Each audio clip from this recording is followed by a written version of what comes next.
يا أيها النبي قل لأزواجك إن كنتن تردن الحياة الدنيا وزينتها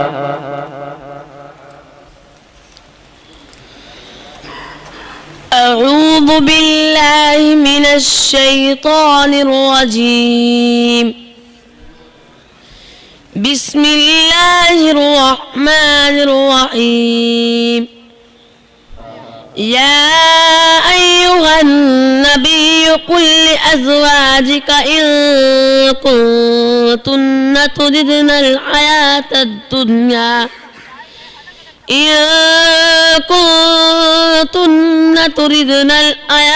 الدنيا